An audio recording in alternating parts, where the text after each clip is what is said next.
Later that night, Wubin made his way to the small building where Yuna had been held captive. He approached the man he had left tied to the chair, standing over him silently before moving closer to check if he was still alive. The man slowly opened his eyes, weakly looking at Wubin. Desperately, he pleaded for his life, begging to be released.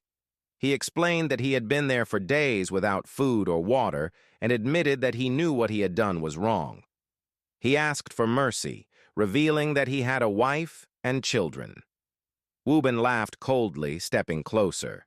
He asked the man if he had ever considered whether Yuna had family members who were worried about her when he kidnapped her. He explained that leaving him tied up for days was his way of punishing him, ensuring he got a taste of his own medicine. Pulling a chair closer, Wubin sat down, staring at him. He told the man that he would let him go, but only on one condition. He had to reveal who had ordered Yuna's kidnapping. The man panicked, hesitating to reveal the truth. Wubin warned him that if he refused to talk, he would leave him there to die.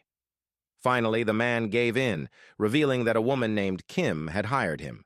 She had paid him to kidnap an unconscious girl from a restaurant, but when she realized he had taken the wrong girl, she was furious.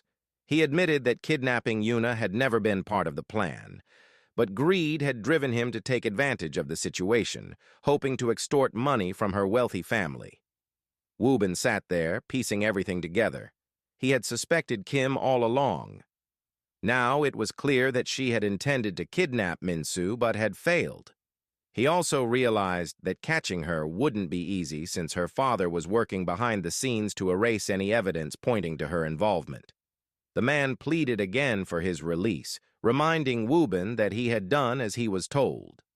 Wubin stood up, walked toward him, and untied him, telling him he was free to go. Without hesitation, the man ran out of the building. Wubin stepped outside, got into his car, and sat in silence, deep in thought.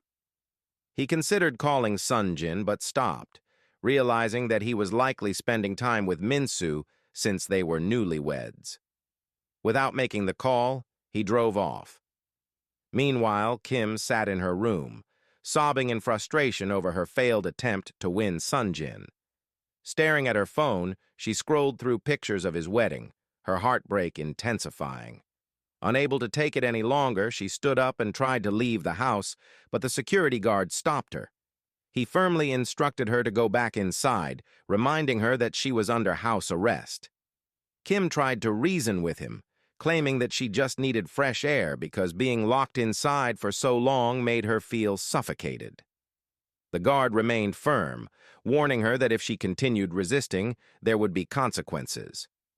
Defeated, Kim turned around and returned to her room, collapsing onto her bed in devastation. The following morning, Sunjin and Minsu prepared to leave the hotel where they had spent the night. As Minsu sat at the dresser combing her hair, Sunjin walked up behind her, took the brush from her hand, and gently brushed her hair himself. Watching her reflection in the mirror, he admitted that he was sad to return to work, and wished they could have a few more days just to relax together. Minsu stood up, turning to face him. She reminded him that work was important and reassured him that they would have plenty of time together in the future, especially during their honeymoon and the rest of their lives. She also mentioned that her semester break was ending, and she needed to go to school for registration. Sunjin pulled her into his arms, offering to drop her off at the university since she had left her car behind. Minsu smiled and agreed.